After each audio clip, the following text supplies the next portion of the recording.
pong impeachment dyan sa House of Representatives, parang telenovela sa politika. At meron talagang script yan. Matagal na natin sinasabi sa ating program. Ano yan? Pinagplanuhan. Kaya tatalakayin natin ang nilalaman na inyong column for this week. Ito ay napapanahon talaga dahil ang pinamagataan nitong House Impeachment, a political theater. So, babasahin po ulit natin, Attorney Sal, yung bawat paragraph. Wow, tatlong paragraph. Three paragraphs. Ayan. Simulan na natin. As visualized by this columnist and as expected by serious observers on the current political scene, the telepolitical novela is half done in the lower house of Congress. The theatrical script on the impeachment complaint against Vice President Sara Zimmerman Duterte, crafted by the latter's political enemies in Congress, was verbalized and acted by the players, particularly the House of Representatives Justice Committee members, whose task, according to them, is to determine the sufficiency of the form and substance of the impeachment complaint, as well as the existence of probable cause for them to recommend to the House plenary to vote for its transmission to the Senate for trial. The key actors appear to have memorized their lines and have no difficulty in verbalizing them with an appearance of spontaneity and deliberation, believable enough to earn them acting kudos, while others clumsily foul up their parts, exposing their ineptness. Ayan, attorney. Kaya sinasabi po natin sa ating column today sa The Manila Times, yan pong impeachment dyan sa House of Representatives. Parang telenovela sa politika. At meron talagang script yan. Matagal na natin sinasabi sa ating program. Ano yan? Pinagplanuhan. Kaya yung mga aktor at mga actress dyan, may kanya-kanya ng mga linya na dapat nilang sabihin sa pelikulang yan, o sa drama yan, o sa stage play na yan. At ang bawat isa, mukha namang memoryado ang mga linya nila. At alam na nila kung ano ang mga sasabihin nila. Magagaling. Yung mga iba naman, siguro mahihina. Mahihina yung mga kokote. Kaya nagkakanda sila ang kanilang mga linya. Pamali-bali.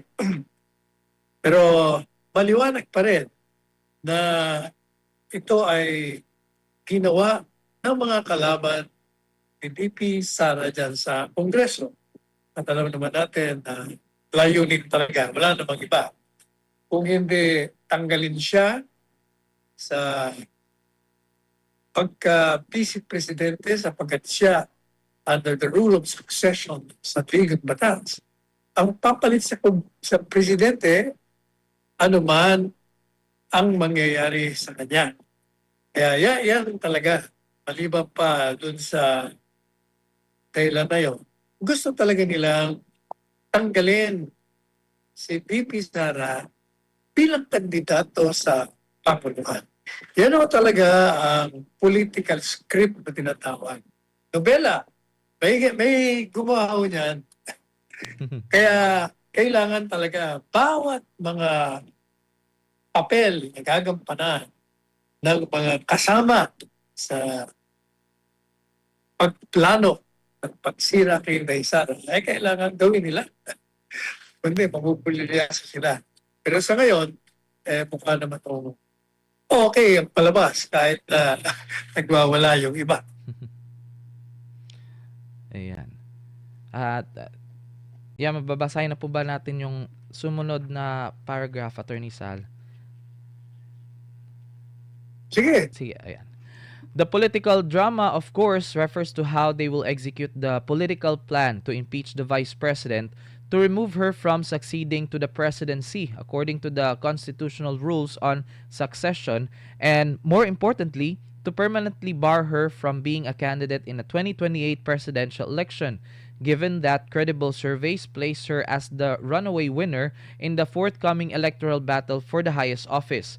Consistent with this political stage play, the Justice Committee members, except for one solitary dissenter, unanimously voted to declare the impeachment complaints against VP Sara as sufficient in form and substance, despite the fact that no ultimate facts have been averred, and even if the allegations in the impeachment complaints are assumed to be true, they do not constitute impeachable grounds. Up to the end, notwithstanding the absence of any accompanying proof attached to the impeachment complaints, whether documentary or testimonial, the absence of which constitutionally requires them to dismiss the said complaints for lack of probable cause, they proceeded to conduct what their chairperson called as a mini trial. But after being heavily criticized for making this designation, it was changed to preliminary investigation. The committee conducted the irregular process of obtaining evidence by issuing subpoenas duces tecum and ad testificandum even without the complainants requesting for their issuance, and by such process effectively helping the complainants support their complaints, apart from violating the bank secrecy law, which compelled the defense team of VP Sara to file a petition for certiorari before the Supreme Court to abort the unlawful exercise. And Tuloy mo na. Tuloy mo. sige.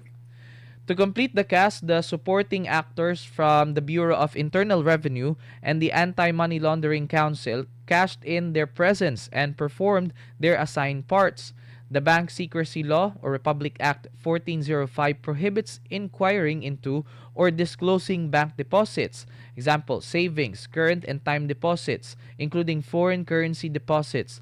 Under this law, the banks and their employees are prohibited from disclosing deposit information.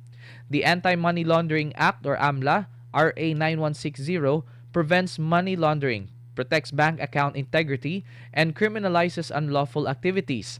It secures the confidentiality of bank records by prohibiting the AMLAC and its secretariat to reveal, in any manner, information known to them by reason of their office without court authorization.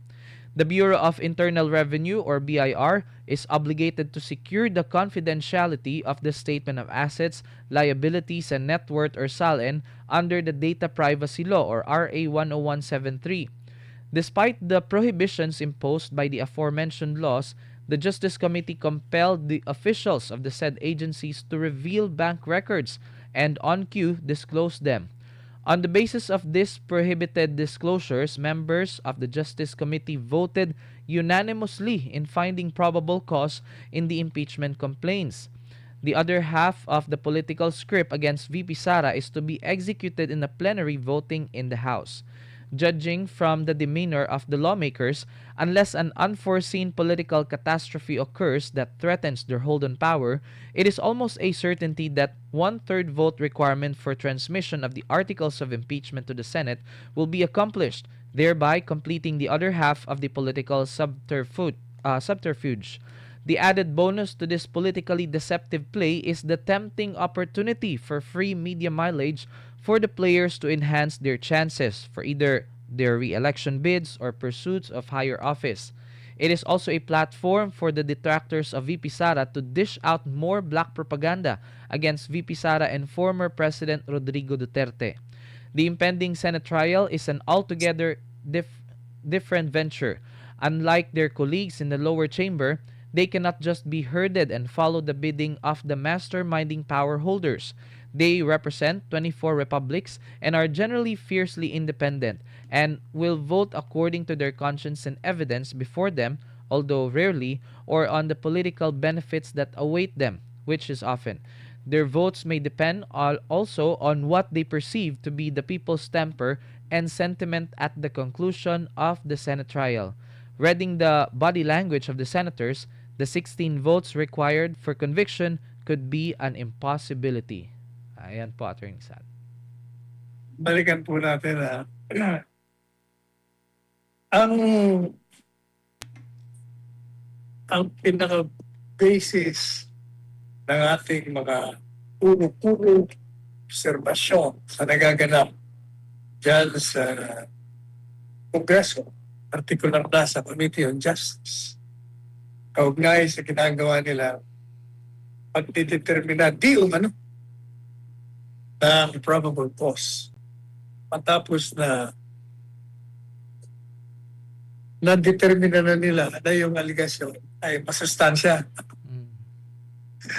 Para bang yung pag-determine ng sustansya sa complaint, iba dun sa probable cause. Actually, pareho lang yun eh. Talagang, gaya ng sinabi natin, itong mga ito, dahil meron silang script, hindi po pwede na hindi nila sundin kung anong itinatakda ng scriptwriter. Kasi sino ba yung scriptwriter? Siyempre, yung may hawak ng kapangyarihan politika dito sa ating bansa. Kaya, kailangan sundin nila.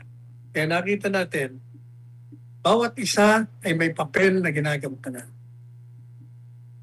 Meron pang mga supporting actors, actresses yan. Kung kayo ay nanonood ng pelikula o nakikinig ng drama sa radyo, nagbabasa ng mga comics kaugnay sa isang istorya, parang ganun din po yun. Madalit sabi, pag gumuhit ka ng isang nobela, kailangan, dahil gawa na yon, susundin mo ang bawat kabanata. Hindi mo pwedeng sirain mo yun. Masisira yung diskarte, masisira ang plano. Since ang plano mo ay siraan si Inday tanggalin mo bilang successor to the presidency at siya ang pangalawang pangulo. At dahil siya ang pinakamalakas na kandidato sa 2028, siya ang nagiging sagabal sa mga sa kanilang pagnanais na sila ay manatili sa kapangyarihan. Kaya kinakailangan na gawin nila lahat ang mga direksyon ng direktor ayon sa script na ginawa naman ng motor. O kaya ito tayo ngayon, matapos na magdesisyon na the impeachment complied with the requirements of form and substance, dahil sinasabi ng saligang batas, pag merong nagdemanda ng isang impeachable officer, kailangan yung komite na assign dyan, yun Committee on Justice na yun. Tignan mo, sigurado ka ba na ito'y sumusunod sa requirement ng forma? So, nagsasabi sila, okay to. Tinignan nila yung sustansya. Okay pa rin to. Ano ba ang ibig sabihin ng sustansya? What exactly do you mean by compliance of substance? Ibig ko sabihin yan, yung itinimanda mo, kung ipagpapalagay mo na ito ay totoo, talagang yung mga dinidemanda mo, sinasakdal mo, ay maaaring nag-commit ng ganito. At yun makikita mo doon mismo sa complaint. Makikita mo yun sa complaint Unang-una, titingnan mo. Ano ba ang nirereklamo nito? Ano bang impeachable ground? Siyempre, mag-a-allege sila ngayon doon. At pag ito ay sa tingin mo, may prueba na naka-attach. Kasi dapat, pag may demanda ka, meron kang ebidensya. Nandun na yon. Ang tingin ng Committee on Justice, meron ng compliance sa sustansya.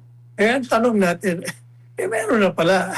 Bakit pa kayo magbibista na naman, mag-i-hearing kayo para hanapin nyo di umano yung probable cause? Kaya hindi ba kano itong si Luis Tro at yung ibang miyembro, nagsabi na, kailangan mag-mini trial muna tayo rito para tingnan natin kung may probable cause. Diba sabi ko sa iyo nun, akala ko ba compliant na sa substance?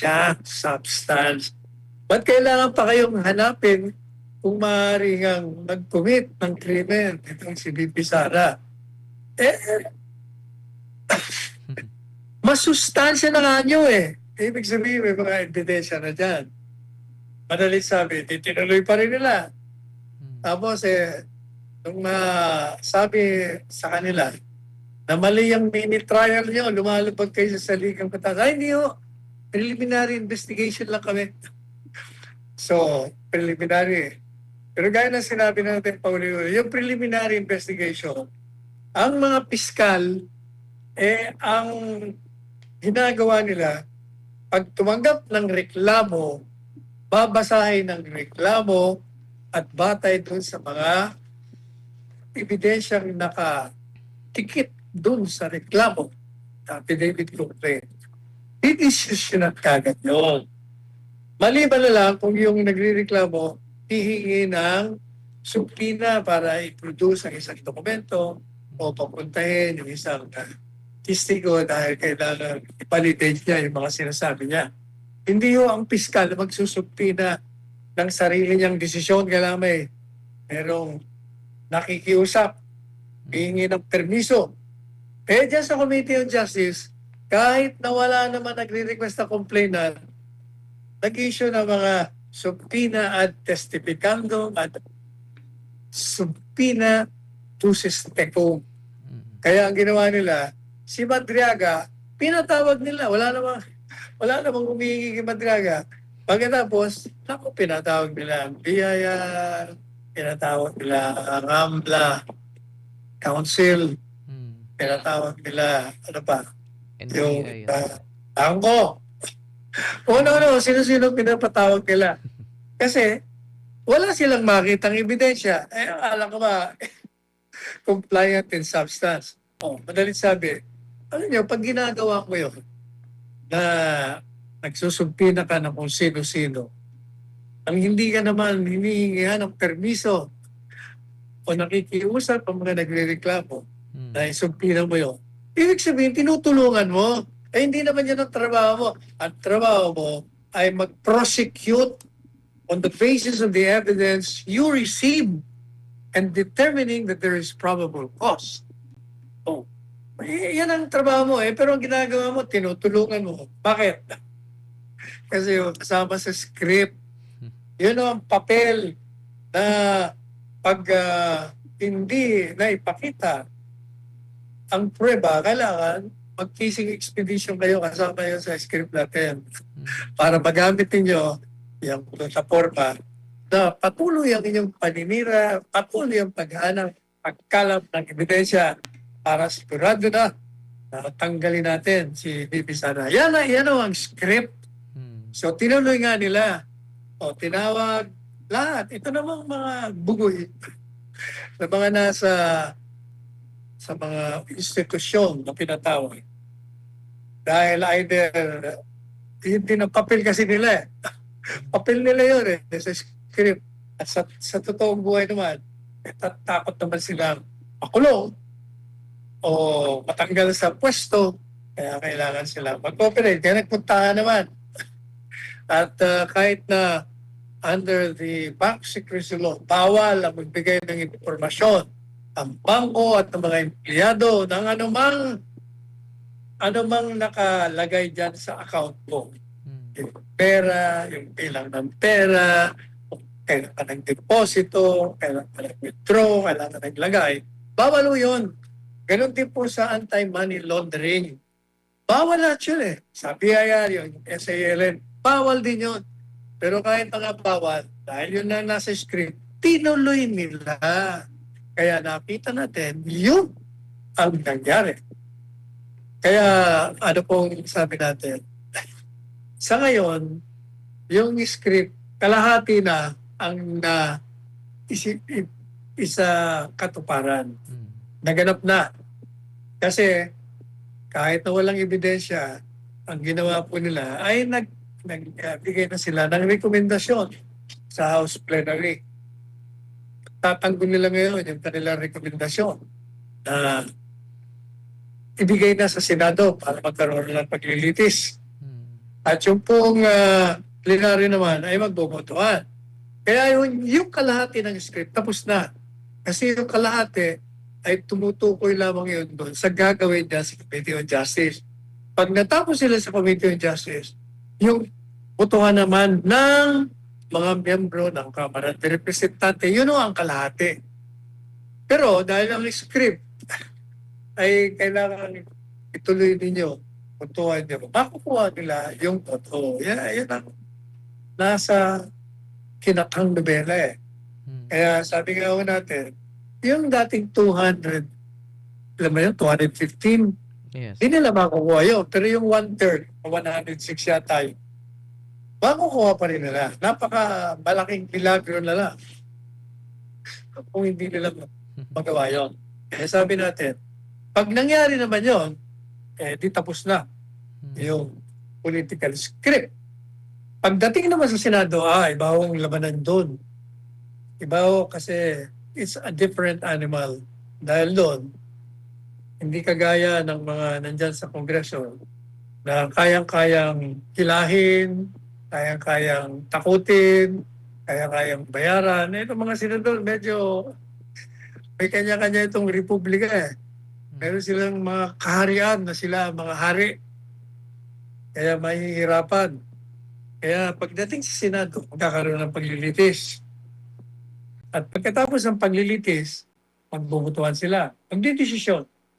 Yung iba, bihirang-bihira yung sasabihin natin na buboto ako sa batay sa ebidensya o kawalan ng ebidensya. Kasi kung yun lang ang susunod, dismiss na kagad yun dahil wala nga ebidensya. I-discuss na natin yan kung bakit wala. Mm. Yung iba naman, boboto yan, at depende sa kanilang loyalty, kanilang mga partido. Pag nakaaliado sila sa administrasyon, most likely, pukontik ka na yan. Mm. Kung doon ka naman sa kabila, i-absuelto mo. Pero, ang konsiderasyon talaga, ang pinaka-konsiderasyon, yung kapakanan ng boboto. Makakasira ba sa kanya pag bumoto siya ng conviction? Makakabuti ba sa kanya kung bumoto siya ng acquittal? Kasi depende ho sa klima ng politika sa ating bansa sa panahon na magbobotohan sila. Pag nakita nila na galit ang taong bayan at ayaw talaga ng conviction, hindi mo mapabuboto yan ng conviction. Maliban doon sa mga pusakal na kontra kay Inday Sara. Di ba? Manggit na natin, 4 sa kanila, sigurado conviction yun. Pero yung mayoriya na mga tagahanga, lantad at sikretong mga tagahanga ni dating Presidente Duterte at sa katotohanan na talagang ayaw ng taong bayan ang impeachment na yan, hindi para pakinggan ang kanyang panig. Bakit si Inday Sara naman gusto niya rin na humarap sa impeachment trial dahil inosente siya eh. Kayang-kaya niya na libain kung anumang ebidensya na puro namang kasinungalingan ang ilalatag sa kanya. Ready siya. Pero ang tao, dahil nga sa nangyayari sa ating bansa, matagal na tayo naghihirap. Matagal nang nagtataas ang presyo ng langis, ng lahat ng bilhin, bago pa magkadigma dyan sa gitnang silangan. Madalit sabi, hindi nagawa ng gobyerno ang dapat na gawin nila. Mm. Hindi sila nakatugon sa pangangailangan ng bayan at sila'y nag-focus doon sa political lamang kaya nagkakaletse-letse ang takbo ng buhay dito sa ating bansa. Kaya sabi natin, batay doon, nababasa natin yung mga galaw nila, yung conviction maramo. Sigurado, unless na isang malaking hindi natin inaasahang pangyayari Mm. na magaganap. Sa tingin naman natin ay hindi. So yun, ang ating column ngayon sa The Manila Times, impeachment, House impeachment is a political theater. Isang malaking politika novela. Ayan. Ayan, maraming salamat po, Attorney Sal. Samantala, um, Ayon sa dating Senate President na si Coco Pimentel, Attorney Sal, maaaring magkaroon daw ng malaking pagbabago sa liderato ng Senado kung pipigilan ng impeachment trial ni VP Sara. Iginit niya na labag sa konstitusyon ang anumang hakbang para sa pagtitigil ng paglilitis dahil malinaw na dapat itong ituloy agad kapag naipasa na ang articles of impeachment. Bagamat Sinabi Yes, attorney. Bagamat naniniwala siya na tututol si Senate President Tito Soto III sa ganitong hakbang, sinabi niyang posibleng magkaroon ng coup o pagbabago sa pamunuan kung susuportahan ito ng mayorya ng mga senador. Binigyan din niya na dapat kumonsulta ang mga senador sa legal experts at pairalin ang konsensya at ebidensya sa pagdedesisyon at hindi politika. Ano pong komento ninyo sa naging pahayag ni dating Senador Coco Pimentel, attorney? tama naman siya. Pagdating dyan sa paglilitin, Hmm. karamihan dyan, yung mga abogado, Hmm. kailangan talaga mag-aral sila. Kasi magmumukha silang kawawa dyan. Magtatawanan sila ng mga nanonood sa kanila. Kung pamali-mali, magtanong nila, mali sila sa procedure. Kaya dapat talaga mag-aral sila. Hmm. Tama. Pero well, ngayon din Attorney Sal ha, itong araw na ito ang parang gagawin nila yung pagsusumite ng articles of impeachment sa plenaryo. Ito'y yun nga sa nabanggit na kanina na may probable cause para i-impeach si VP Sara. So ayon kay Congressman Jervy Luistro, kapag naaprubahan ng hindi bababa sa 1/3 ng mga miyembro ng Kamara, agad ito ipapasa sa Senado bilang articles of impeachment. Kung matatandaan nga natin, Attorney Sal, sa botong 53-0, pinagtibay ng komite yung ulat na nakabatay sa mga issue tulad ng confidential funds, umano'y hindi maipaliwanag na yaman at aligasyon sa pagbabanta laban kay PBBM na itinanggi naman ng Vice President. Inaasahan yung mainit na debate sa plenaryo ngayong araw, Attorney Sal, bago ang botohan, habang kumpiyansa ang ilang mambabatas na maabot ang kinakailangan bilang ng boto. At kapag nga naaprubahan ay posibleng magsilbing impeachment court na ang Senado sa mga susunod na araw, Attorney Sal. Ano pa bang aasahan na ating ngayong mamamayan ngayong sa nanasa sa plenaryo na itong impeachment complaint laban kay VP Sara, Attorney Sal? Dito lang yung telenovela. Na-discuss na natin yun. Huwag na natin ulitin. Ganun na yung kung ano yung sinabi ko kanina. Sinagot na natin lahat ng mga issue na nalalagay sa script mo.